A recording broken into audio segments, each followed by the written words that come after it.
Hello, I'm horror cartoonist Dennis St. John. I draw monsters and write twisted tales. As you can imagine, I was a little obsessed with Buffy the Vampire Slayer.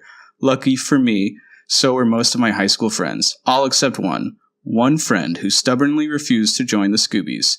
So here we are, 20-some-odd years later.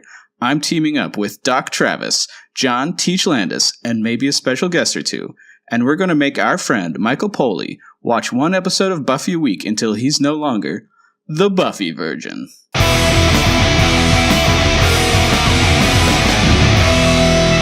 Hey, welcome to a very special episode of Buffy Virgin, where we're not going to talk about Buffy. We're going to talk about the first half of the first season of Angel, episodes 1 through 11, I believe. Right, guys? Correct. So Yeah. I'm your host, Dennis St. John. And this episode will be new to all of us because we've never done a recap like this. So why don't you guys all introduce yourself, starting with Mike? Hey, I'm Michael. I'm the Virgin. I've only seen Buffy through half of season 4 and Angel season 1, episodes 1 through 11. Our resident surgeon and detective expert, Travis. Oh, hey, it's Travis. Don't worry, these hands, they don't unattach. Not like some people you see in an Angel season 1 episode. Was it 3 or 4? 4. So I'm fully human. My name's John. I'm a little less than fully human on my mother's side. And I'm a guy who likes Angel not quite as much as Travis does. I think most people in this world are that. Yeah, nobody likes Angel as much as this dude. So anyway, before we get into that, why don't we do a summary provided by Michael? The summary. So I'm going to do a summary of each episode, about 1 to 2 sentences. Please add any details you think they're obviously missing, but these are super high-level summaries. Episode 1, City of. Angel's an amateur detective who tries to help a girl who's in trouble, and she ends up dead. Cordelia thinks she's getting an acting job, and instead it's a vampire. All right, episode 2, Lonely Heart. A real detective, Kate, and an amateur detective, Angel, team up to stop a demon that dates women and swaps bodies. Episode 3, In the Dark. Oz shows up with the Ring of Amara, which Spike wants. Angel gets captured and tortured, but ultimately gets the ring, which he destroys after enjoying some time at the beach. Episode 4, I Fall to Pieces. There's a neurosurgeon whose body can come apart, and he's stalking a woman until Angel stops him. Episode 5, Room with a View. Doyle owes someone cash who wants him dead, and a crazy lady Maud bricked her son into a wall, and he died there. Cordelia wins a haunted apartment. Episode 6, Sense and Sensitivity. Angel tries to stop the mob. By that I mean stupid little Tony, who takes revenge by forcing all the cops to take sensitivity training that makes them way too sensitive. Man, that's a weird one. Episode 7, Bachelor Party. Doyle's ex-wife comes to town just in time for Doyle to get killed at a bachelor party. Episode 8, I Will Remember You. Angel becomes human and can finally date Buffy, but decides to get his powers back so he can protect her. Oh, maybe sad. Episode 9, Hero. Frightened refugees need Doyle's help. There's a beacon that will destroy them, and so Doyle destroys it by throwing himself on it. The end. Parting Gifts. Wesley shows up to go after a demon bounty hunter. Cordelia gets auctioned off at a weird demon event. And then episode 11 is The Somnambulist. Jeremy Renner was an angel. Can you believe it? And he was an old-timey vamp. No way. Kate almost dies. Kate learns Angel's a vampire that Angel sired is killing people all over LA.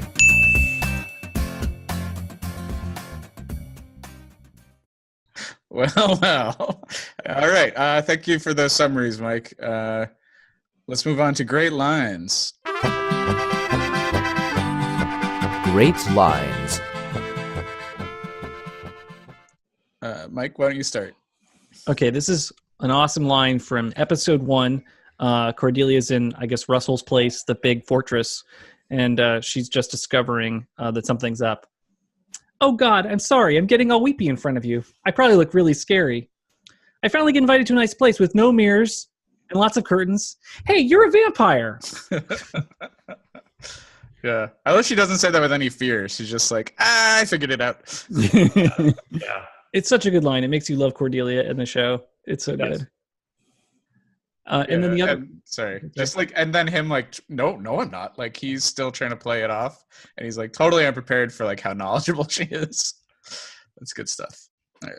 and my other favorite one was from Parting Gifts, when they kind of dealt with, they've rescued Cordelia, and Wesley's getting ready to leave, and like he clearly wants to stay.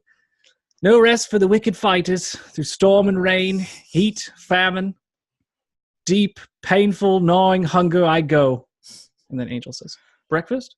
Wesley says, ooh, I suppose so. So good. Nice. John? I really enjoy Angel's like action hero one-liners in this first half of this first season. My favorite one is in the first episode, though, where he's like the evil vampire Russell is like, look at me, I pay my taxes, I keep my name out of the paper, and I don't make waves. In return, I can do anything I want. And Angel's just like, can you fly? He throws it out the window. It's definitely like Arnold Schwarzenegger level punning. It's great. I mean, it's not even a pun. He's literally throwing him out the window. And no one does anything to stop it. That's the most surprising thing about it. Yeah. Remember when I said I'd kill you last? I lied. I just like loved like this idea that like can't prosecute me without a body, dog, and it's like no, they don't do anything because there's no body.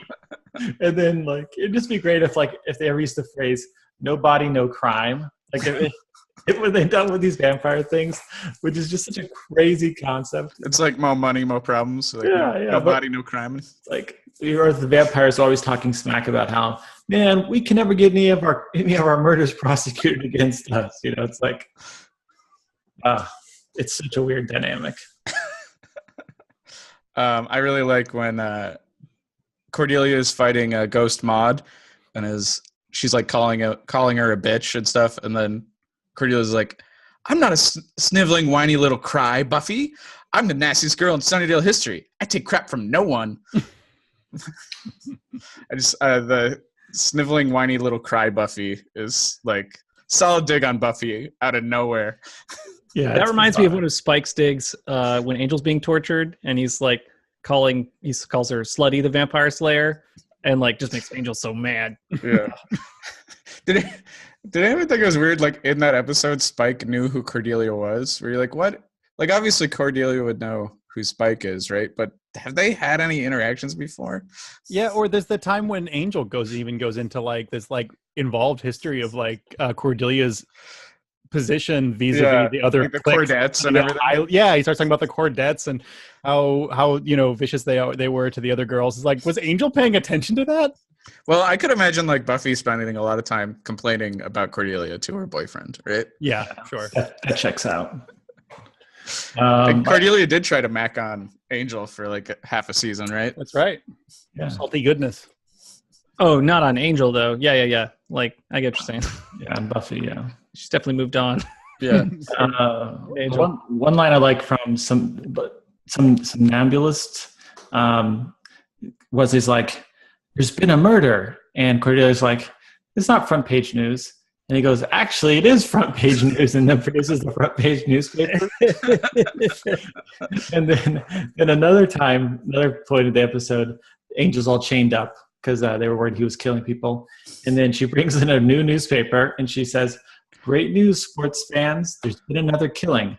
Okay, well, maybe not so great news for the dead person, but it was great news that Angel wasn't killing people.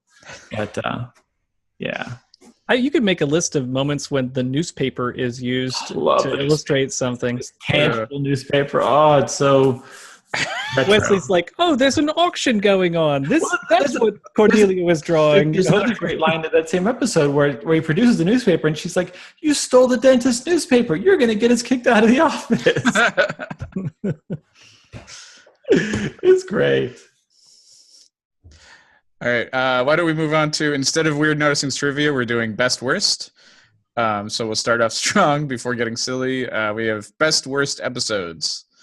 And I think we all have our own independent lists to argue over.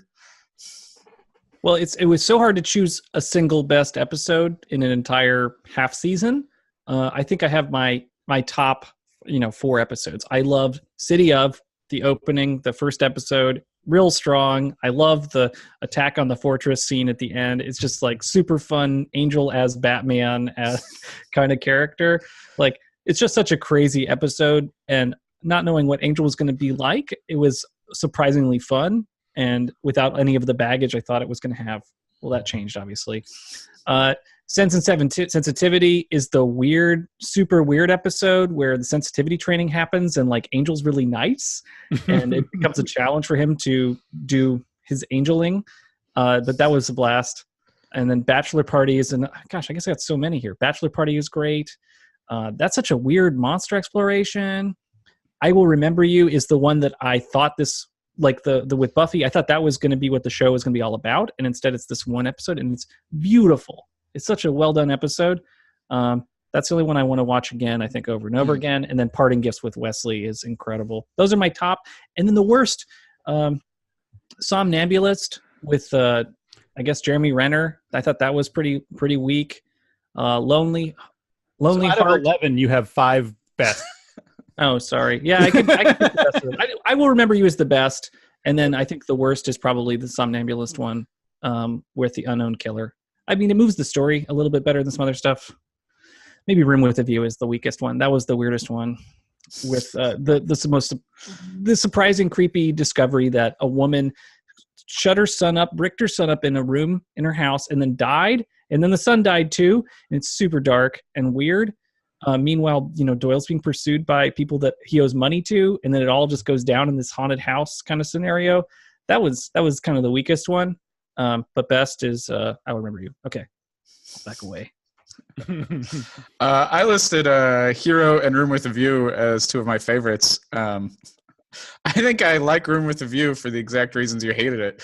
I just thought it was a fun, weird episode, and I like the double layering of ghosts. I think it makes a complicated thing. And seeing the ghost mom was cool. And I like Cordelia's development that we see in that episode. Yeah, that's true. And I agree with you about Bachelor Party and Parting Gifts. I list Fall to Pieces as one of my favorites, which I think was on your worst, because I think that dude is like such a weird, creepy guy. I do have one issue of like, why do the hands crawl but the eyes float? That's such an interesting monster. I think it's, well, we'll get down to the monster stuff. Like, that one's fascinating, but that is super weird, and that's a totally upsetting thing when you see it, because like you think you know how the monster works and you totally don't. Yeah. I also listed Hero, the like final Doyle episode. I feel like it's just a solid completion of his arc, and it's part of like the ongoing like discovery, like learning about the world of Angel and the Buffyverse, and about like monster on monster violence and like monster refugees. I like that stuff. So my worst, I listed Sense and Sensitivity because I thought it was weird that, I mean, no, I don't know. I don't even know why I listed it, really. Lonely Heart felt skippable to me, and Somnambulance is just a difficult episode to watch for me. So for me, actually, my best is either Somnambulist or Lonely Hearts. And they're the 2 episodes I've watched the most on my incredible rewatch of Angel. You don't watch every episode again, but yeah, those are the 2 I love the most. I like Lonely Heart because it introduced us to Kate Lockley, and then it's just got such a really dark message, and they're kind of spoofing the 8. It's also very situational because at the time the bar was like an 80s music type bar, because it's where all the young people like were teenagers in. But nowadays, of course, that bar would be like 90s music or like millennial type music, the Lonely Heart. And then you also see them like, you see Angel like in a library looking up like dead, missing girls, I think, as well. That is amazing. I think that's in the first episode too. Yeah, he does that too, but I think they also do more detective-like work, and they're, it's like, what is happening? Like, it's just so kind of unreal. Yeah, it's funny before Wes comes into the show how much the show is missing a Giles and doesn't know how to portray research, right? Yeah. Well, it doesn't even make clear sense why they're even investigating crimes, except that Angel has some guilt. And so, their motivations are weird. So, Doyle has these visions. Let's go investigate Doyle's visions. And they're like, something's going on at this bar. Let's figure it out. It is nothing. And then I like Somnambulist because it kind of furthers, the Kate Lockley plot line. And it actually has another vampire in it, which is, for a show that has an immortal vampire, there's not, a ton of vampires on Angel. So, you kind of have to take... You want to take those episodes when you see them, but I think it's kind of an interesting, thinking about your past and how you were in your past, and how usually people want to disavow themselves of their past. To be quite honest, humans or otherwise, it's just sort of no, I'm not like that anymore. So I think it's fun, and then also Jeremy Renner's a big movie star, so you get to see this kind of humble beginning. And then my worst one is Hero. Just didn't jive with me. Just wasn't a huge fan. It was well done. Actually, Hero's not really the worst. The one I like the least is actually In the Dark. Mostly because it's just a Spike-heavy episode full of torture. Doesn't really get me going. It's such a letdown. They don't give Angel any of the power at the end. It would totally change the show if he could go in daylight. Instead, they let him go in daylight anyway and just don't address it. Yeah, it's just funny. Whenever I accidentally happen upon that, I'm like, what episode opens with this? Because the intro is pretty fun to that episode. Not where Spike's being homophobic, but before that, there's a funny intro with Cordelia. She narrates stuff. And it's hold on, have I not seen this episode? It's oh, this is the episode I never watch. All right, I'm done ranting. I don't know if I have a lot to add to you guys' best and worst. My best is Bachelor Party. I love, the only thing to add to what you guys said is I love Carlos Chakot, the guy who plays the demon, and he's also in episode 1 of season 3 of Buffy, where he in Anne he plays the demon preacher or whatever. Yeah, he's just a really memorable character actor that I just love. And I have my worst on here as Hero, but the more I think about it, I think I'm going to join the Somnambulist as the worst episode club, because it is kind of rough. We're split, man. Half put on their best and half put on their worst. No, I think everybody put Hero on their worst except me.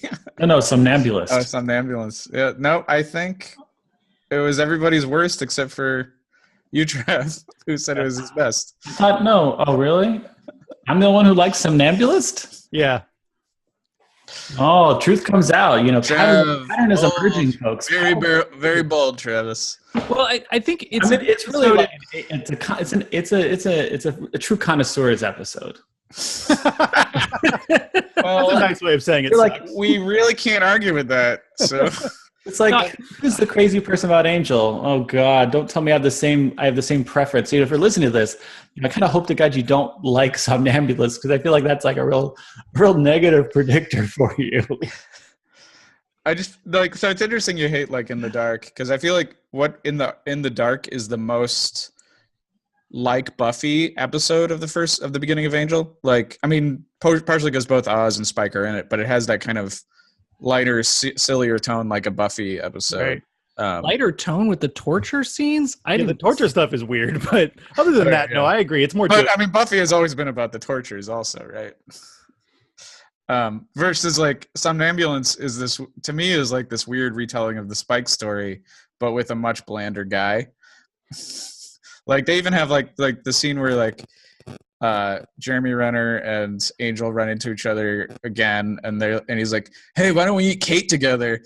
Feels very much like the first time Spike and Angel meet each other in the high school in that episode, right? It's the same kind of School Hard, thank you.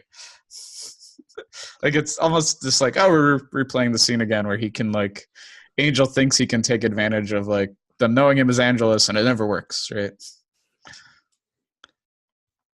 Yeah, this is it's a slightly heavier episode for Angel, and I think it's hard because I don't like Kate turning on Angel and not kind of interpreting the data, but Angel kind of like goes along with, it goes along with this other vampire he sired. And like, it's such a weird story to tell. And then to have at the end of it, like a simple takeaway where Kate's like, cool, you're the bad guy now, I'm not working with you, is like, it hurts. And I guess I don't know how it plays out, but in that arc, I'm like, maybe I'm just emotionally upset about it, so I'm putting it in the bad column. I don't like the way it makes me feel.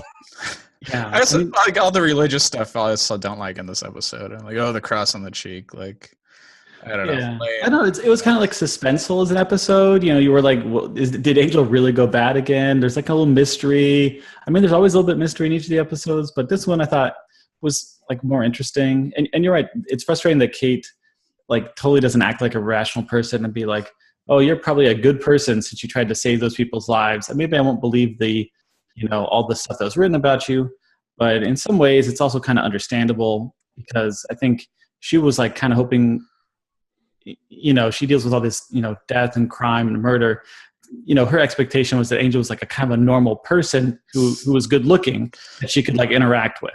And that was her expectation. Talk about expecting. She wasn't expecting him to turn out to be a vampire. You know what I'm saying?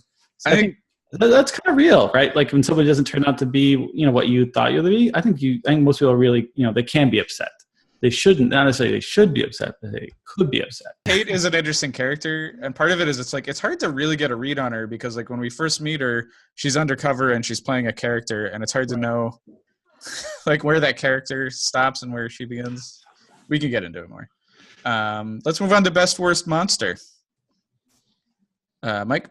Yeah, sure. So my favorite monster in this was the doctor whose body comes apart because it's the most surprising transformation where, you see the eye floating and I guess you kind of think one way, like, oh, he's just watching the girl and that's what's creepy.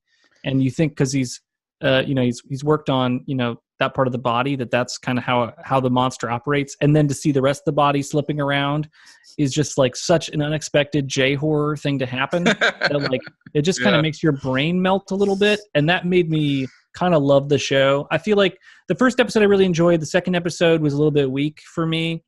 In retrospect, I totally enjoyed watching it. I'll get down to my favorite moments in a little bit, but that felt great. Love that feeling like, oh, this show is going to do weird shit. I'm into this. And then the worst is the sensitivity training guy. I think his name's Alan, who comes in with the stick, and if you touch the stick, then you become sensitive. And like, it's the dumbest, goofiest concept that they play it out so they can have all these weird, dumb character relationships. Because cops are all hard asses. Like they have that cop bar where everybody's a fucking asshole. Everybody's an asshole to Kate, and her relationship with her dad is terrible. But then, like, you get hit with a sensitivity stick, and then maybe you become a better person. And like the fact that they did that episode and played out, I mean, it's in one of my top episodes because it's so much fun and weird, but the villain is terrible. The explanation for how that happens is so bad. Yeah. Yeah, I don't know. Yeah, just the sheer amount of power that like a gangster can hold just by like working with Wolfram and Hart, right? Like, yeah. Oh, right. Yeah, we'll get revenge on those guys. Yeah, like the opening's crazy with the accent and like the docs and like the angel in Hawaiian shirt. Yeah, that's always a win. I also like he's doing that so that like Kate and the other cops can get there in time. And like how long does that disguise work? Like how much time does he really slow people down? Like he took the time to like dress in this weird costume. Zero. To like not fool anybody for a second. He could have just come up as Angel and started punching them, right? He should have just hit him with his car and drove off. I'm gonna say it. Thrift store detective. That's all. Yeah, I agree with Mike about the creepy doctor being the best. I also from Hero the Scourge, who I think are the same demons from the Buffy season 3 episode 1 episode From Anne. Yeah, Like I mean it's definitely the same makeup, but I wonder if it's like if there's some narrative there about them. Like I just want to know more about these guys who are like. I mean, it monster scans. Nazis. Yeah, it scans the Nazi demons are the same ones running the other dimensional portal labor camp. I mean, Yeah, that seems on that brand. makes sense. But like, are they separate? Are they separate sections of the same organization, or was it after Anne shut down? The ones from Anne seemed a lot less ideological, but maybe we just didn't see that side of them. Yeah, it's true. But it's weird, like the Scourge monsters come back and the main Scourge monster plays a different character, like in different episodes, but it's like a little like confusing. I really liked both Ghost Dennis and Ghost Dennis's mom. The look of Ghost Dennis's mom was good. I think Ghost Dennis is just one of my favorite recurring characters, probably because of his name. I just feel for him. I feel emotional for him. I like the concept of the Lonely Heart monster. I don't think we really see it, but You kind of see it. I love it, and I love just the if that's my favorite monster is the Lonely Heart monster. cool. It's like it's so. I mean, it's a very clear David Cronenberg knockoff. Yeah, totally. If you guys Or have like a seen Frank Rabid, Caloff, like like it's straight out of Rabid.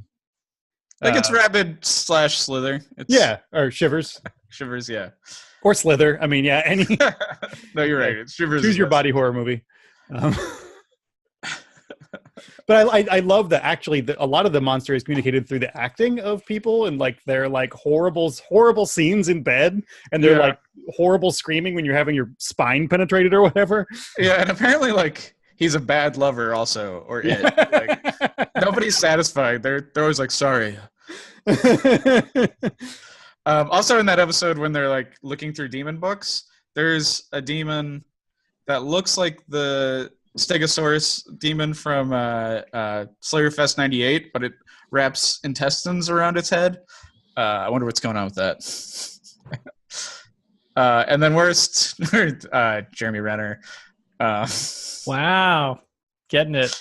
So and like this is complicated because I like the concept of both of these, but both the bachelor party and the hero, like demon integrated or good demons, like I think they both had bland designs. And I'm going to talk about the makeup later, maybe for this series in general. I don't think it's at least at the beginning of season 1, it's not as strong as the monster makeup isn't as strong as Buffy, and I think it's because John Volich is still on Buffy and hasn't like left or isn't doing stuff on Angel.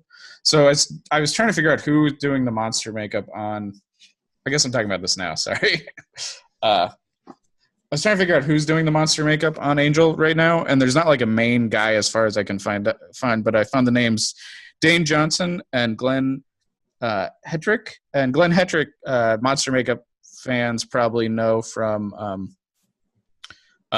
Face Off. He's one of the hosts on Face Off. He's one of the judges, I mean. And he has a really long career, but he was doing makeup for this. So I just think maybe there just wasn't the budget. Like Angel spends its budget differently than Buffy does. And so I just don't think they were putting, like, you can tell even the vampires look a little different. Angel as a vamp, especially in the first episode, looks so different.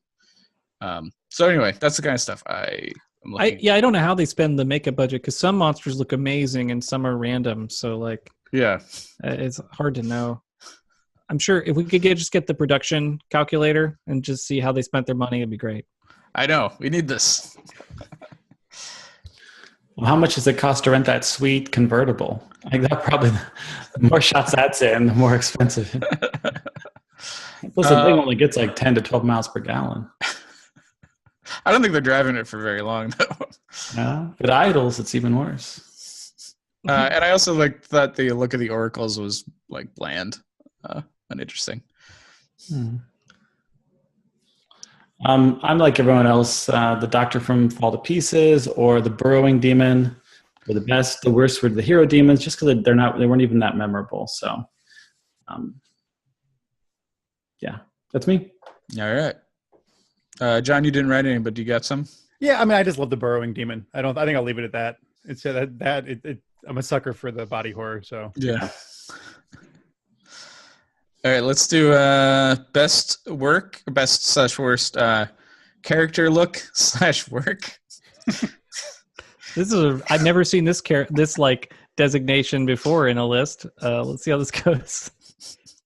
Yeah, sorry. I just tried to create this by so I could just say Angel with a pink motorcycle helmet is a pretty solid look. Which episode is that? That's when Doyle returns and he's a rogue demon hunter and he makes Angel ride on his back. not Doyle, Wesley. Wesley. Oh, sorry. Yeah. The replacement Doyle, Wesley.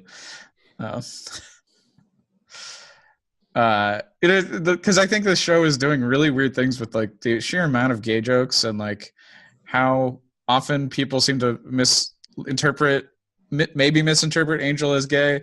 Right. So to kind of play with that with the pink helmet is something. Like he's so clearly, I don't know, just for his character to be like Angel's supposed to be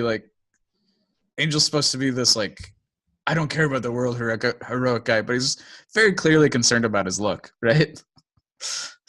Yeah, there's a lot of jokes about mousse and hair gel and stuff. Appearance, yeah. John. Okay, yeah. So I also want to talk about Doyle's look. So like Doyle's outfits are like De Niro in Goodfellas. Like he's got these like Tyler Durden jackets and shit that he's always wearing, and I love that. I actually like that look. Like I feel like if I could pull that off, that like weird early '80s gangster look, like I would totally try to do that. But I also feel like it's weirdly anachronistic for the show. Like he looks like he belongs in another decade or something, and it doesn't. It's one of I think many problems with the Doyle character that makes him seem out of place. Doyle. Mike. Oh, just my favorite look, best reveal maybe is like Wesley in leather is fantastic. Like just the total character transformation from where he was on Buffy is such a wonderful surprise on Parting Gifts. Just like, wow. Like you're smiling the entire episode every time you see him do something because you're like, this is Wesley. And kind of like, you know the presentation is completely different, but the character is somewhat the same or mostly the same, and that's just amazing. Such a wonderful surprise. And then maybe this is the wrong category for this, but just in the I Fall to Pieces, there's this great scene where Angel's in the doctor's office and like doesn't really have a plan for how he's going to convince this neurosurgeon character to like take him seriously or whatever he's trying to do because he's totally snooping around, and then he's apparently this desperate guy is trying to save his wife, and like just the flip of Angel like spontaneously coming with this plan or how it feels is amazing. And like I just want to see Angel pretend his way through life as a detective based on that amateur scene. And that's maybe not a look, it's work, best character work.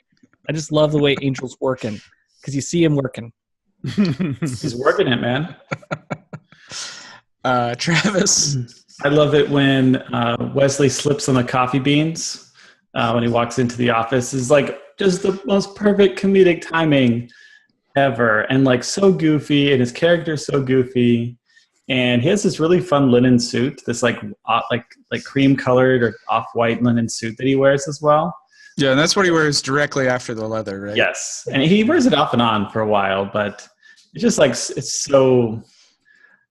so weirdly pretentious and strange, and it's out of place, and it's wonderful too. But yeah, his comedic timing, slipping on those coffee beans, and then he's like, "I'll pick them up for you." Wait, did that even happen yet? Oh wait, no, maybe that hasn't happened yet. No, it has. Oh, it has. Okay, all right. Yeah, it has. Like, I'll wash them off and stuff and dust them off, and it's just like so pathetic in that moment. Like he's really gonna dust off and wash each individual coffee bean. A quick note about the coffee beans thing is that so my life accomplice Harriet, she's got a PhD in literature. She's a very quiet, calm, quietly intelligent kind of person, but I've never seen her laugh as hard or for as long as when we watched that episode. Because like for whatever reason, like that kind of slapstick just kills her. And like she laughed so much. I brought up that we were doing this, and I brought that up to her the other day, and she was like, she's saying she basically refuses to ever watch that episode again because like she wants the memory fixed in her head the way she has it. She doesn't want to watch it again ever because it was just too good. That's amazing. Sorry, this is not related exactly, but you calling her your life accomplice. I've listened to you try to describe her a couple times, and yes. You're not you've said different stuff, but I think life accomplice is a great, solid one. We're sticking with that. We decided we're not going to say wife on like feminist grounds, and partner just sounds like weirdly sterile. But yeah, life accomplice. All right, sounds good. I'm starting a trend. I want everybody to start using that.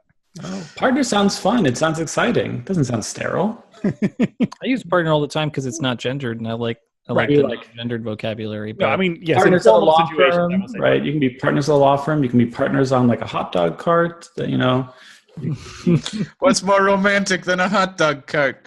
or being part owner of a hot dog cart. Let's get that straight. Exactly.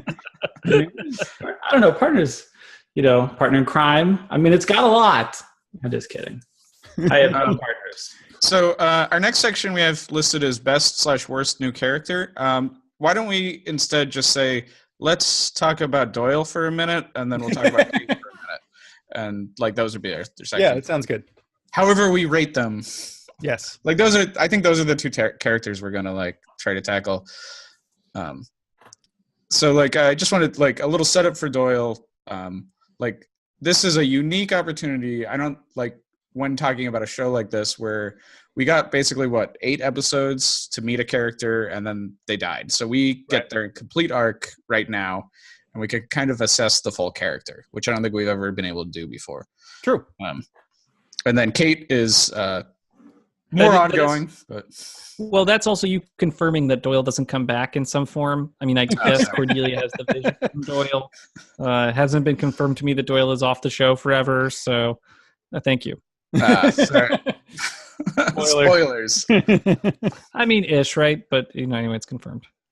So the actor whose name I totally forgot who plays Doyle, I mostly know from Roseanne. He's Becky's husband on Roseanne.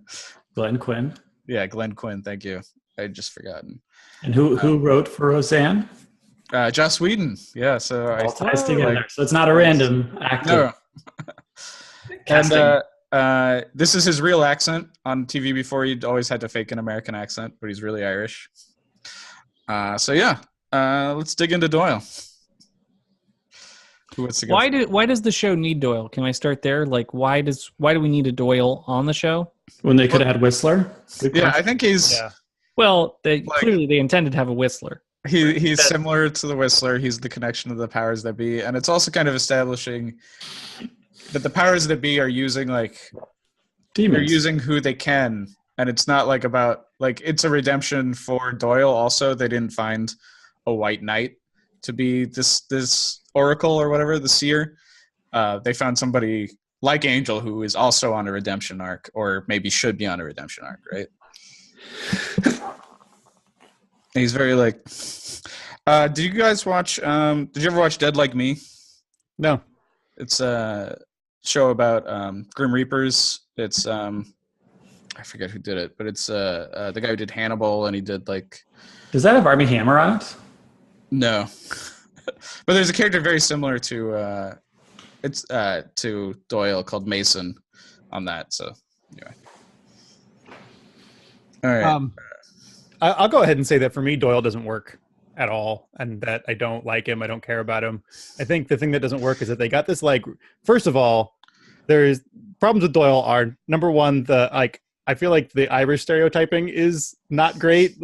How many bar fights does he start? He's constantly drinking. I feel like that's not great. I'm not into the way that he talks to and about Cordelia. It's kind of Xander-esque. We could do without that. And my actual real problem with him, though, is that the character doesn't feel right because they chose such a fresh-faced, young, handsome guy, but he acts like a 70-year-old man. He's always I'm all world weary and I've been to places and I've gotten all scuffed up in my life, but he looks like he's 12. And I mean, I know that the actor probably is even older than he looks, but it just doesn't. He never quite sells the idea that he's has this long and storied past. It just never quite works for me. I think the most confusing math of that is in Bachelor Party when they talk about how you used to be an English teacher or a elementary school teacher when he was 18 or 19. Yeah, it doesn't make any sense. That maybe is when. Oh, go ahead. Sorry. Go ahead. I feel like Bachelor Party is the best episode we get with Doyle, the best Agreed. kind of Doyle experience. And it's super unique and weird. And I don't know how that could happen with another character because you need someone who's had a weird past that you can bring up. That's, we've seen what Angel's past episodes are like. They're like Somnambulist and that one weird one where it's Christmas. And Amends. yeah. But like that's a really unique and fun like world to access through Bachelor Party, and I would love to see more of kind of those stories. And obviously that's the only one we get of that style, where you kind of really see a Doyle pay out. Hero is like kind of making good on that character and like giving him an arc so you can kill him off, and you don't, he doesn't feel like a total tool. Like it gives that character that moral ending, which righteous death, right? Mm-hmm. But he's definitely a challenging character. My biggest challenge is like, why does he have to be there and why does he belong? Because he's this instigator that like has a vision and Angel follows up because Angel doesn't know what to do. Doyle also doesn't know what to do. And so instead he's like diseased with this vision of problems that he needs to solve and vague, jumbly ideas of where they're at and what they need to do. And I feel like as a story concept, and you guys are saying powers that be, and that's the Oracle's trying to write the world, but like that is weird. That's a weird world problem to have when there's so many specific problems that can be solved, and then to be like, oh, it's kind of over here. Let's go check it out, Angel. And, Billy had a vision. Let's go look at it. Like that gets to be kind of the pattern for this show. Is weird to me. Like it's like the heroes and the characters don't know what's going to happen, and it's like slot machine of demon problems kind of get like pulled at the start of the episode at some point. Is kind of an unsatisfying way to like jump into the action. It's with complete randomness. It's almost like taking in the same unsatisfying way that the start of an improv show, like, oh, suggestion from the audience, suggestion from space. So that part is tough. The Bracken demon transformation thing is cool. I like the weirdness of that. Like you don't realize that I didn't realize as watching the show that he was a demon. And so seeing this weird spiky monster that he becomes sometimes is really weird. I don't mind that he has a past. I actually think that's a more reasonable way to introduce drama into the show than the visions are. That for like, it's a problem to be friends with this guy. He comes from a dark world and like, he seems friendly, but like he's done some fucked up things, and same with Angel's done fucked up things. And so characters can come through their lives. I like that a lot, but I don't like the visions and it's just like I don't like it, but like it's fine if the show does it. It's just I don't like visions as a way to move the story forward. And so that I think what bothers me the most about Doyle, not his character, not him hitting on Cordelia, and like the weird way that relationship kind of ends up. I don't mind that so much. Just his power, his plot device powers. His plot device power. Yeah. Well, you gotta have a plot. Like I don't know. I feel like what is it like? Justice Friends had like just a crime computer or something, right? Like. We just need some way of the characters knowing about these adventures. Yeah, I read somewhere, I think, Tim Minear, I think, was saying that the original idea of the show was that it was going to be kind of like a case of the week via visions. That like they would just like every week it'd be a new vision and a new person to save. Yeah, and they can do that anytime they want. I mean, right. That's nice. Yeah. All right. Yeah. Do you feel like we've covered Doyle? Do you have more things to say about Doyle? I mean, I have a creepy thing I want to say about Doyle, but so part of the best part of watching the show for me, to jump ahead for a moment, was watching it with Travis, because Travis is a super fan, and watching it with Travis has been a blast, like going and hanging out and watching the show. And I think we just introduced to Doyle, and we liked Doyle, and then Travis revealed to me the actor, died of a drug overdose, and like I thought that was real. Right? No. Not recently. Okay. Oh, no, like 2002 or something. Okay. Oh, okay. And that was like totally shocking, because I was like, he's like, oh, you like this character? Maybe you don't. I don't know. And then, this is kind of the end of his career because he dies. And like, I don't know. It was that because like, yeah, that just felt like a little made me feel kind of sad about the show and stuff in the world. But anyway, it's kind of it's like it's a super sad, intense. Like end to this, like the character, to be in my mind, I can never fully separate it from like the actor a little bit because of what happened. Yeah. So it's like a character that I would have been fine with on many more episodes, although Wesley comes in and is great, but then it's like the actor, it's like you wanted more, you'd love to see what else he would do, or could he have come back in the third season or fourth season? I almost feel like there's a point where there's something was written for him that they basically created a new character instead of bringing him back, right? Yeah, I think that's totally just one episode that comes to mind, right? Yeah. That's just so sad, and But the space to be about the show for a second, the space that it gives before Wesley appears makes that Wesley episode amazing, because it's just like it's so deserved and earned to have that character enter. But I still can't believe how nonsensical the show would appear if you'd nenever watched Buffy. Yeah, I keep thinking about Wesley was really never explained as, they never turned to that demon that they're hunting and be like, oh, this is my friend from Sunnydale, California. He used to be a watcher. What's a watcher? Well, they watch a vampire slayer. Well, what's a vampire slayer? Well, it's like a once in a generation type girl where she's 18. Wait, why is Cordelia making out with everybody? What's she trying to do? Yeah, you should turn to that monster and be like, this is my friend Wesley. This is the rundown. Because there's no conceivable way, if you were watching that in real time, to have any understanding about WTF Wesley. And the internet was out. It was 2000 or something. But it's like, come on, son. Well, it also, like in the first episode when they have Doyle on, they have Doyle tell the Angel story of his life to Angel. Yeah, and he's like, I don't want to hear a way of doing exposition. People who haven't seen Buffy, but like, there's no way. That's like 3 people, right? But then also, he's like, I don't want to hear it. It's like, hold on, what if we picked up some new viewers? Right? He's like, I'm tired of this story. I know how it ends. It's like, okay, you could have let him go on a couple more sentences. It's kind of crazy, but Wesley's amazing. I mean, so many great characters show up that weren't, in the first episode. Should we move on and talk about Kate for a little while? Let's talk about Kate for a sec. Detective Lockley. Who, when she's like, she's in what, episode 3 or 4? When does she come in? She comes in at 2. She's Two. Okay, that's she's early. Yeah, She's in Lonely She's Hearts. at the bar, just being a person, not a detective. Just trying to connect. I feel like there's this thing that happens early on in the series where he keeps meeting blondes to either save or fail to save. So many blondes. Like, but I wouldn't put her in those. Well, that's what I feel like she's set up to look like that, and then she expands.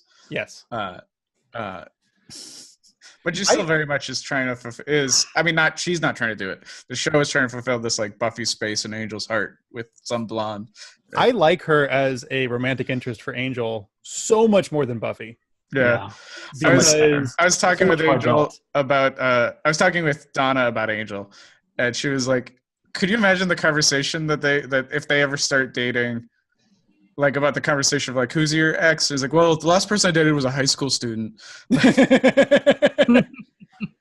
Like, I mean, that's the thing is that Angel... I first started watching her when she was around 14, but we didn't kiss until she was 17. 15.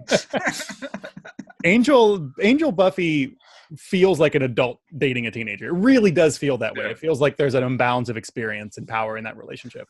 Whereas, with Angel and Kate, it doesn't feel that way. Like Kate feels like a fully realized like person who has adult problems and adult like emotions, and that just feels like an appropriate relationship. And they have so much in common. I really do want them to like smush their faces together. Yeah, me too. I've in my kind of virgin thoughts. Like I totally assumed that Angel and Kate would hook up in some way, and that would be the challenge of this show. Of course, when I Will Remember You shows up, and plus with Somnambulist, it's like clear that's not the arc for those characters, as far as I can tell. But I loved her as a potential romantic interest, and like that vibe of them working together, and like very quickly she pushes aside like any concerns you might have about working of getting secret information for detectives. For Angel gets all the access he needs to files and to information about crimes and shit. Like I love that, because I mean, I kind of also like this kind of teaching arc of Angel being a shitty amateur detective and connecting with a professional. Like Angel can act like he knows what he's doing, but he clearly doesn't in most scenes. And for Kate, who's a professional, to be like, oh, you're a colleague and I can share this stuff. And like kind of that mentor arc for him is really fun. But she's a delightful character. Like I can't think of the name of the actress, but she just has a lot of don't want to say maturity just because she's older, but like she has such a maturity and like the character's so fully realized that like I didn't realize the show could even do a character like that. Yeah. Because I don't think the show has had a character like Kate who like really like lives and fits in the role. I think there's a lot of caricatures. Like think for instance of the mayor or the principal, like these characters they're played well by character actors, but they're played kind of fantastically and strangely with like a lot of eccentricities, versus Kate's portrayal of a cop is a very realistic portrayal. It feels like a down to earth, like you understand how that world works and it feels real because of her acting, what she adds to it, versus the mayor, like how the politics run, you're like, okay, there's some demons involved. This is weird. We don't have to think about it. Yeah. And I think also that comes down to like Buffy and Angel being different types of shows, and Buffy being like, especially the first 3 seasons is like a show from the point of view of high schoolers. And so you're not going to get like a complex view of like adult jobs. Right. And like Angel's a more adult show. Like the characters are just more adult, and like now, yeah, they're free to explore like more mature visions of jobs. Right, and it's because she's such a strong character, like the characterization is so strong, and I love what you guys have said about being a professional world. That Sense and Sensitivity is so funny because the inversion of her world is such like a strong contrast. I mean, I guess it's on other people's worst list, but for me that's a best, though it's an undeserved best in the sense that like I don't think the monster is good and it doesn't make sense to do the thing they do, but they did it and it's fun that they did it. To play with that idea, but like that's what makes that episode so strong for me. Sad that she doesn't trust Angel, but I hope it works out. Yeah, it's like nobody's been introduced to the vampire world like that before, right? Like it's usually when you get introduced by a vampire world, it's by being like saved by Buffy, or maybe saved by Angel. But now it's like you did fucking detective work to figure this shit out, and like your detective work led you to Angel being a monster, right? So it's a totally different, like, welcome to the world.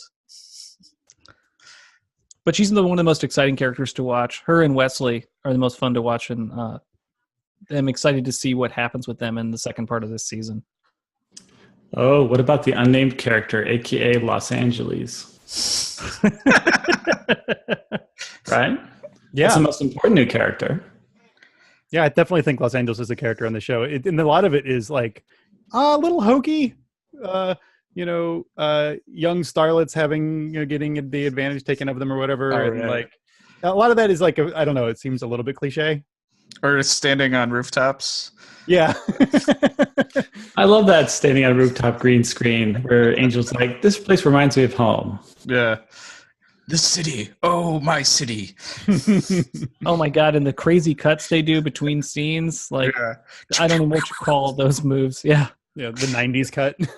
I think it's supposed to be a simulation of his visions, right? Of like this is how intense driving through the city is. It's like having your brain attacked by the powers that be. Oh my god, I can't believe anything in Los Angeles is connected by a tunnel. And I'll take the tunnels. Don't worry about it. Like Angel just has this perfectly located tunnel apartment. Yeah. Let's talk about Angel's apartment for a second, because amazing. He set up that apartment and the detective agency upstairs before he knew he was going to run a detective agency.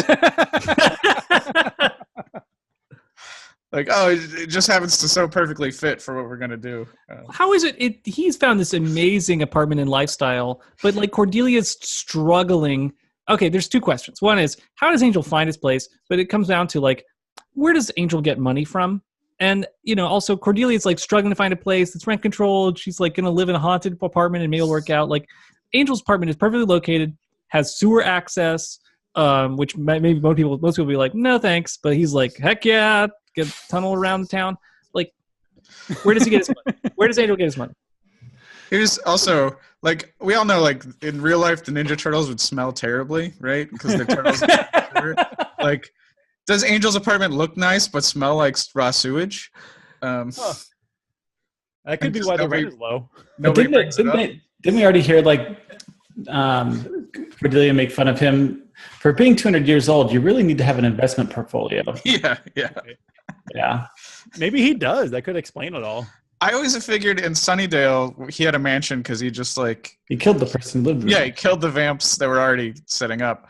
Like maybe Oh. it's a similar situation. There was like a Right. vamp he like. There was an Maybe evil that's- vampire detective agency that he took over. I guess the other question is, who moved his stuff from Sunnydale? Like, did he move himself? Did he rent the U-Haul? He sent for his things.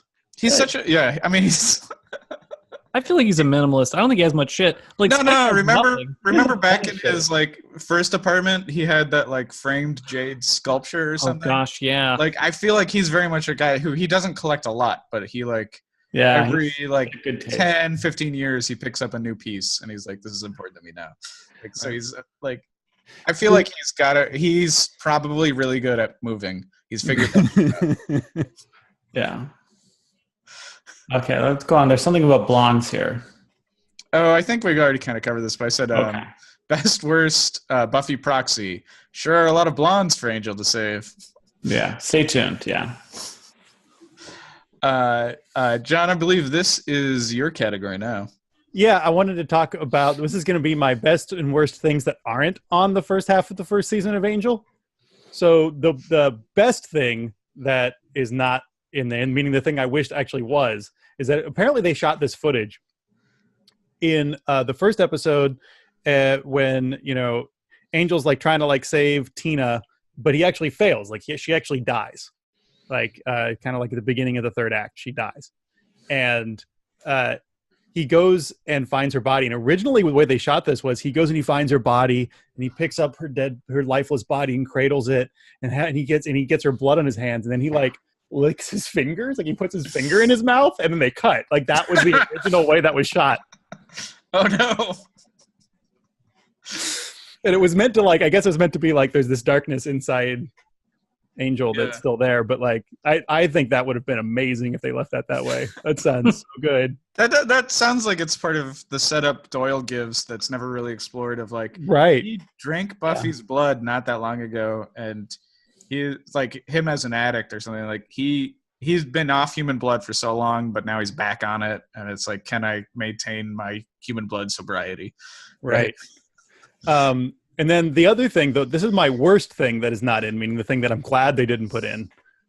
This is a quote from Tim Minear from this interview. And he says, David Fury, who wrote this episode, had written a script called Corrupt, in which Kate was a police officer working undercover as a prostitute who was actually becoming a prostitute, and she was addicted to crack. That was originally the introduction of Kate. And so that was, they wrote this script, and we're going to make it. And the studio was like, no. Wow. Yeah, I mean, considering like this is a show on the WB, right? Like Yeah. this way darker. Okay. Oh my God, that's so insane. I mean, is there anything written that reflects that, or is that just like There apparently was a finished script they were ready to shoot. crack addicted undercover cop? I mean, you don't have to She goes show that many undercover crack. as a prostitute, but then she's really a prostitute because she's addicted to crack. That's the character. Huh. Oh man, This feels like- there's this whole script on the Buffy Wikia, or the Buffyverse Wiki. They have like quotes from the script and this whole do they? plot summary. I didn't even know this was a thing. This feels so much more like, The Wire or like Life on the Streets or something than Well, it does make a little bit of sense because that episode 1, like that, I was a little put off by the Tina character's like drug addiction, and maybe they're just trying to make LA seem, so different from Sunnydale, but like she's jonesing for drugs. Like, I don't think they're even specifically, I mean, they're talking about crack, I think, but it's implied. I think they say rock or something. Like, they don't say, clearly crack, but like jonesing for drugs in a weird way. And like, it felt a little off for that drug world to be involved with the angel world. But it seems like they quickly move away from that and back into demon territory. Yeah. I prefer magic drugs in this world. Like, I'm getting so high on vampire blood or something. But I could see them subbing out the Tina character for Kate in that opening, because like that's maybe what kind of how you would morph that story. Oh, just make a different character, introduce Kate in a different way. That's what you're right. Tim Minear said this. I wrote this episode, Corrupt, a police prostitute who's becoming a police officer, becoming a prostitute addicted to crack. This was the first episode after the pilot, and it was written before the new staff arrived. They just went incredibly dark with this thing and decided at the end of the day that it was a little bit too hopeless, a little too grim. After that episode was written, it was actually being prepped when the network, too, had some concerns about it. That kind of makes sense, though, that it would be written like... in between, like, shift change, and this is what happens. It would be like a Buffy like writer who's like, oh, here's something I could never do on Buffy. Like, yeah, you can't do this on Angel either. You can't do this on the WB, brother. You know, it's like... I mean, I know it's on at 9:00, but... No, I wonder, though, like, what, goes into the spin-off show, right? Where you're like, this universe is going to be different, right? Like, there's kind of... You want to put your mark on a show. You got a new direction. You can kind of play around with the characters, do more fan fiction-y things. Yeah, new time slot, new location, different actors. Like with Cheers, the Frasier, kind of world. It's like, let's make this that was grim. Let's make it grim. so Frasier's a prostitute. He tries to keep people happy during the day and at night. Okay, best worst future famous actor cameos. I will not even bring up Jeremy Renner again. But the first vampire that we see on the show who is an angel is Sawyer from Lost. So I found that. Doesn't he say something like, why don't you shut up and die? Yeah, he does. Well, Elizabeth Rome became also very famous. She was the assistant DA on Law & Order. Oh, so good. Those are great episodes. Check those out. Yeah, and there were a few more I failed to keep track, which was my fault. But like, it was just interesting. I felt like there was more known actors on Angel than on Buffy, at least at the beginning. All right, I think that's it for the best worst. So why don't we move on to recommendations?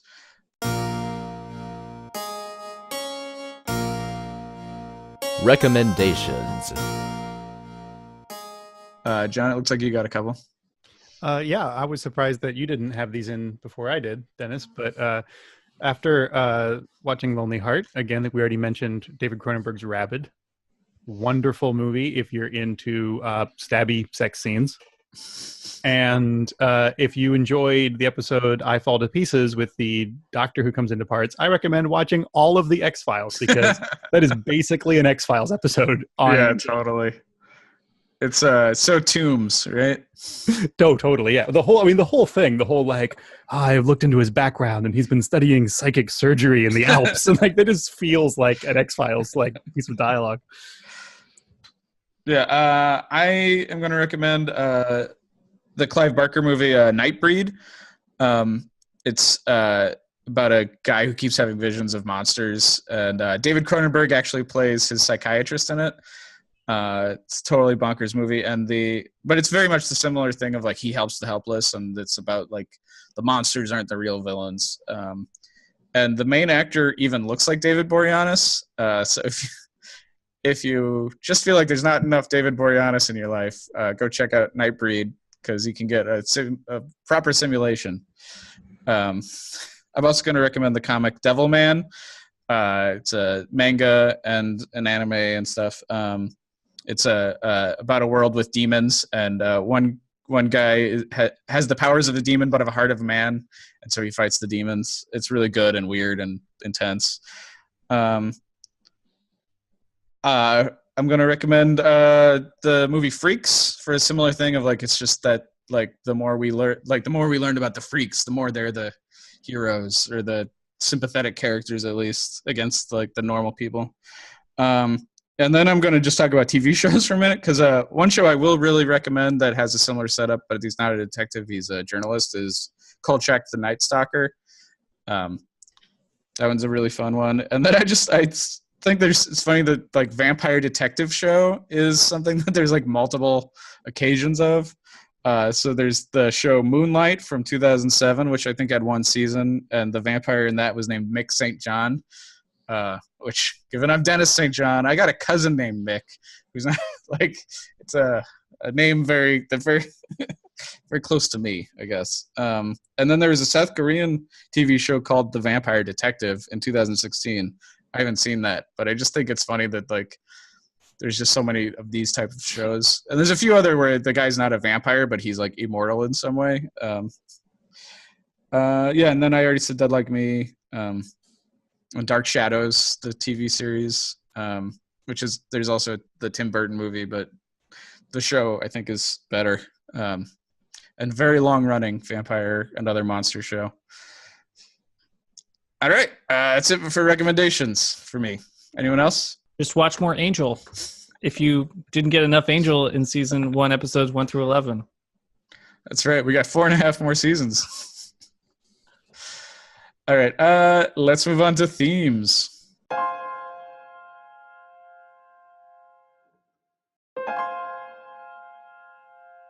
Deep stuff.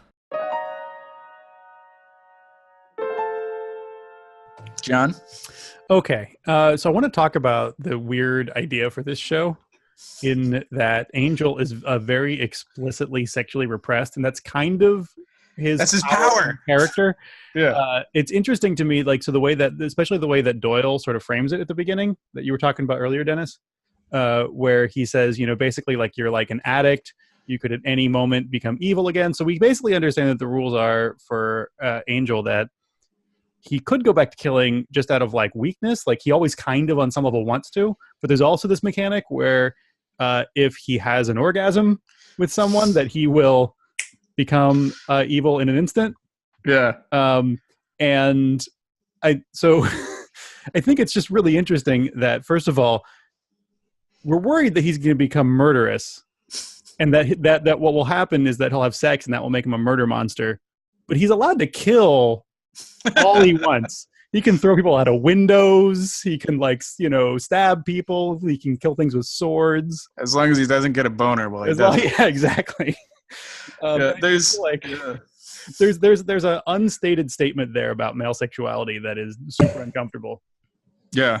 Well, there's this. I have a friend, Brandon, who's a cartoonist, who made this weird joke about there's this whole genre of comics where about like if the main character ever has an orgasm, the world collapses. And it's like Lil Abner, and like Archie is another one. Like Archie is perpetually trying to do something, but he can never. He like if he actually ever has sex, that's like world destroying, right? I forget, there was more, but it is kind of a weird theme, especially like. So with Angel, because at least this first season has so many like gay jokes and stuff, and we're dealing with a sexually repressed character. Like, what's up with that? Yeah. There's a lot of eyebrow waggling that this show seems to do. Yeah. I mean, it's hard to comment on. There's so much of it, you know, when you say it, it's kind of, it's more clear to me. I feel like I kind of just filtered that through Angel's sexually repressed character, and like it didn't bother me. But the show definitely is aware of it, for sure, hyper aware. Yeah, well, I mean, they're kind of playing on the old trope of like the virgin knight, you know, the virginity and the holiness. I mean, they're kind of like they're going to town with it, right? Like they turned that up to 11 because it's like it's not that sex is bad, but it's like sex is like really bad. Although technically it's a moment of perfect happiness. So interpret that as you will. So it's perfect happiness. So just get that through your head.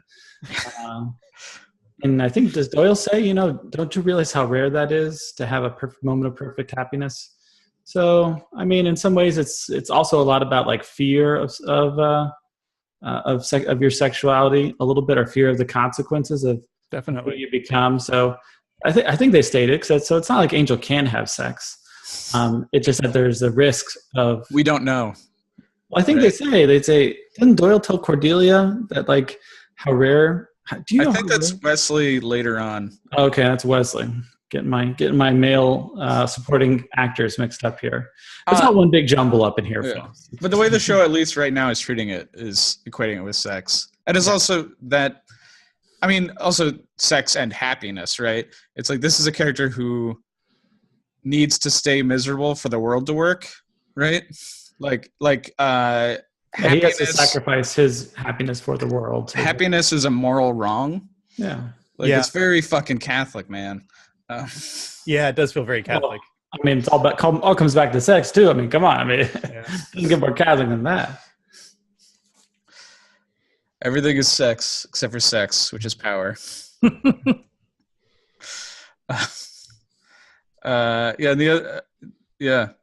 The other theme I wanted to talk about was just what makes trying to thematically think about how Angel and Buffy are different shows after they split off, because it's like the first 3 seasons of Buffy are high school, and then they split off. And I think I interpret Angel as a show about your professional life, and Buffy as a show about your personal life.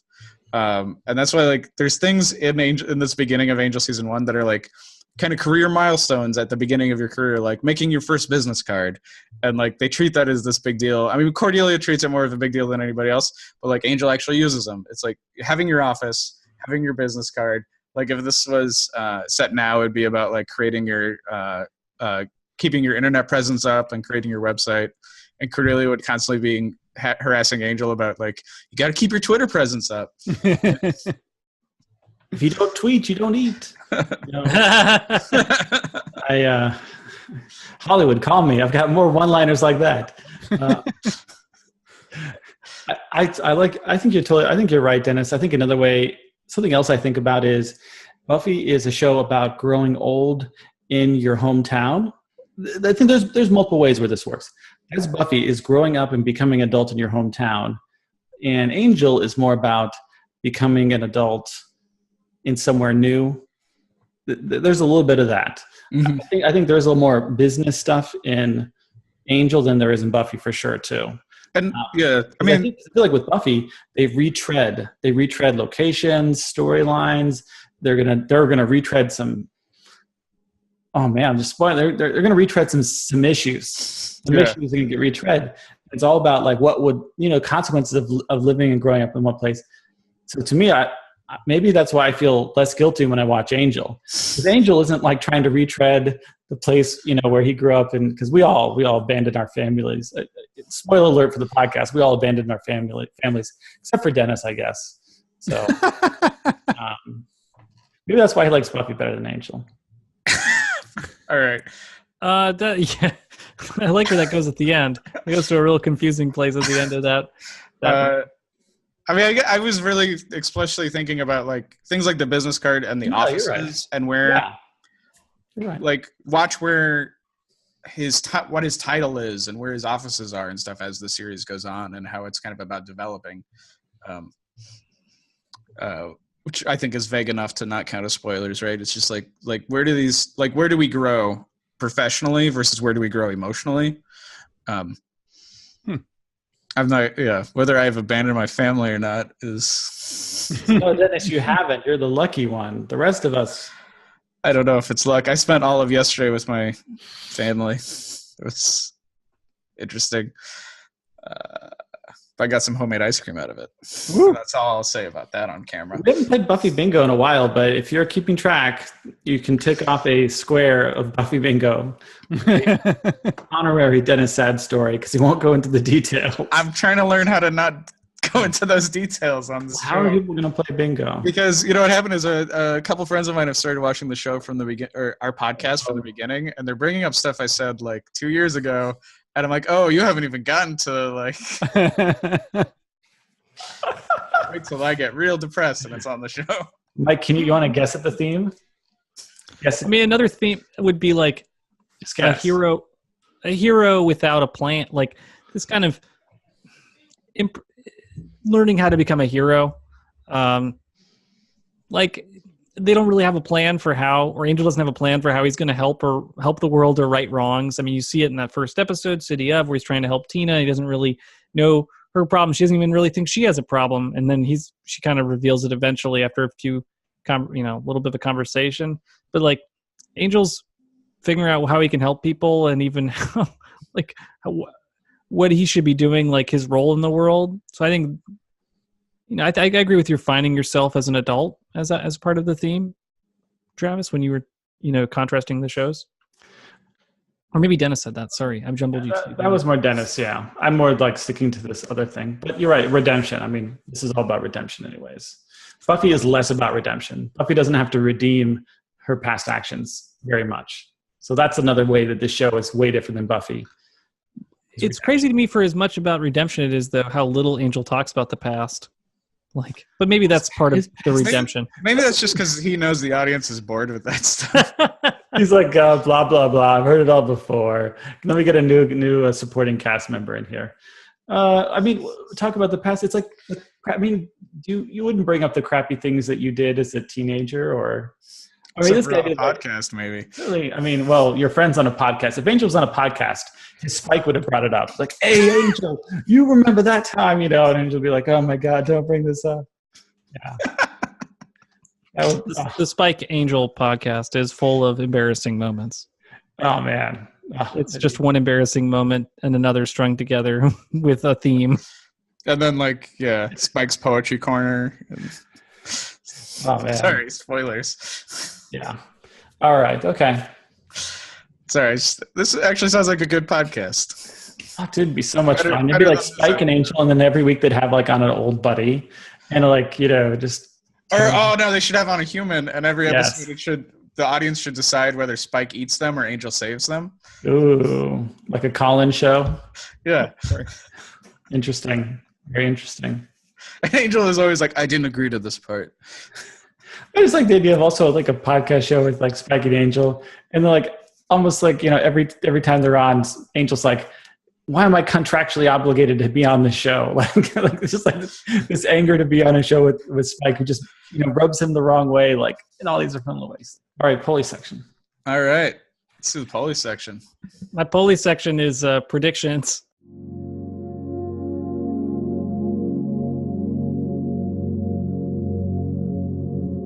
Virgin predictions. So the powers that be is a really unique thing in Angel, where we go to this magical room where these oracles kind of can change what happens in the world. I feel like the powers that be are it's going to be more than one room. That's a weird prediction, but like right now we visit one room that's like this weird Greekish set. That world needs to expand. I'm not sure how that prediction should run. Right now I'm saying there'll be more than one room to represent the world of the powers that be. It doesn't say that. Let me address this. Because they're clearly, you guys just say powers that be, it rolls off the tongue. And so there's more going on in that world than the show is letting on. PTB, man. PTB. That's what you've always been saying. PTB.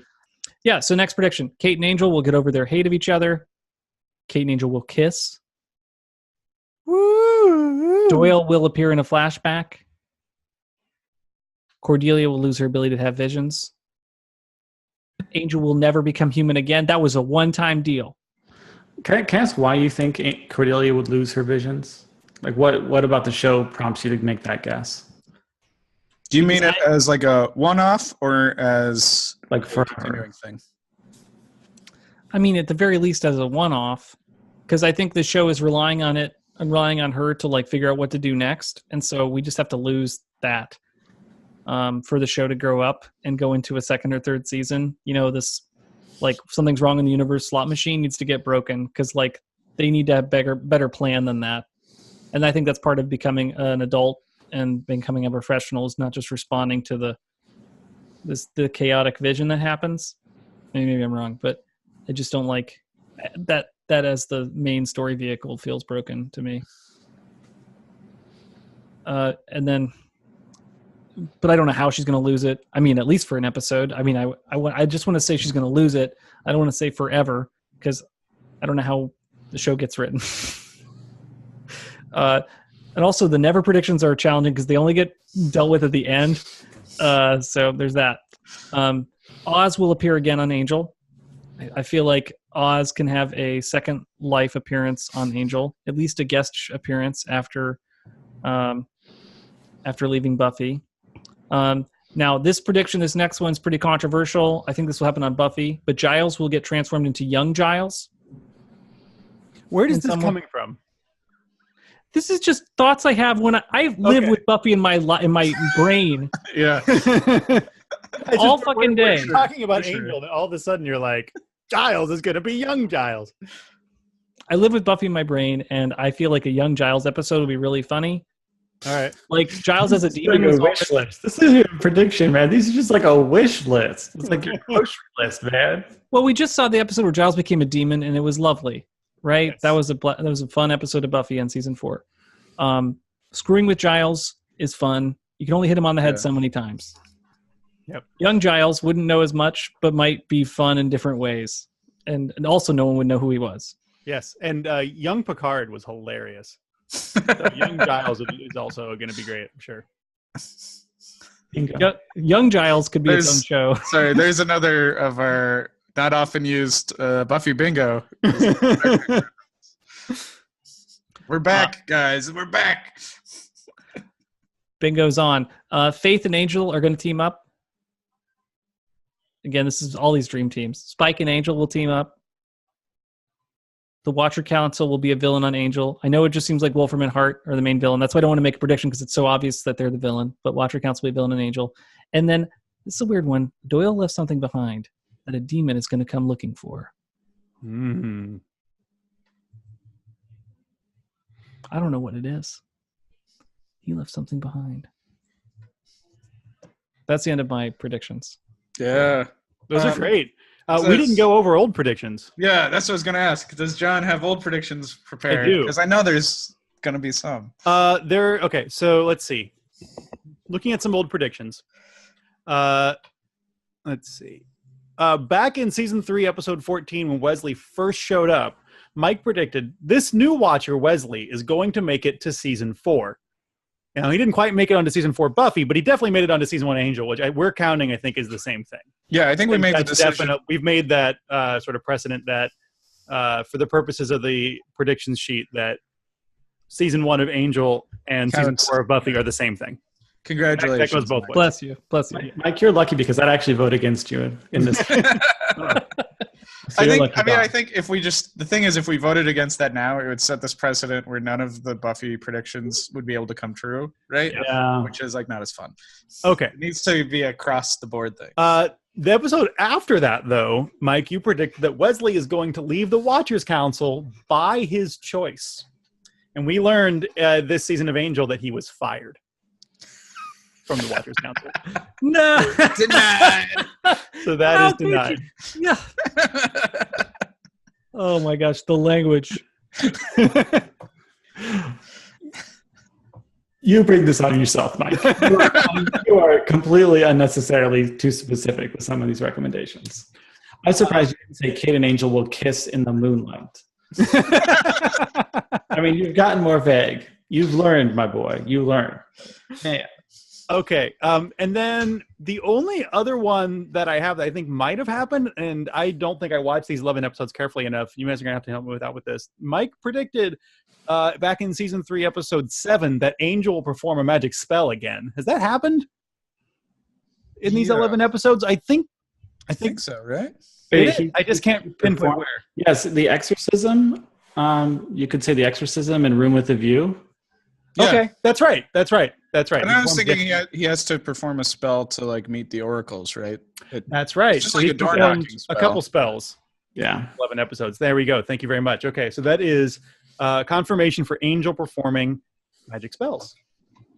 And after that, Mike, I believe that you came up from a 63 point something. I forgot to check before we made all the changes, but you are now at an even 64%. Wow. It's a long journey to the top. If you want to rock and roll. That's gotta feel good, man. And I just had one section I want to add here, just favorite moments. The best part of this show has been watching Angel with Travis. Aww. And Travis has been good about pushing us to watch this show together. And that's been really fun. It's been a pleasure to watch this show. And I've been totally up on Angel. Like Travis has looked after me in the sense that, we continue to like move forward on this show while, at the same time watching Buffy. So that's been really fun. So that's all. It's a fun show to watch with someone who's not only a huge fan of it, but like also on this podcast, so we can talk about it. And Travis has like so much knowledge about the show, and like that he's been very good about not revealing the show, but it's been so much fun. Aw. I look forward to getting back to it now that we've hit the wall here. Can move forward. Yeah, now you can plow through the next 11 episodes. Plow through, exactly. That's what I consider. I get my TV watching plow, and I get it started. Yep.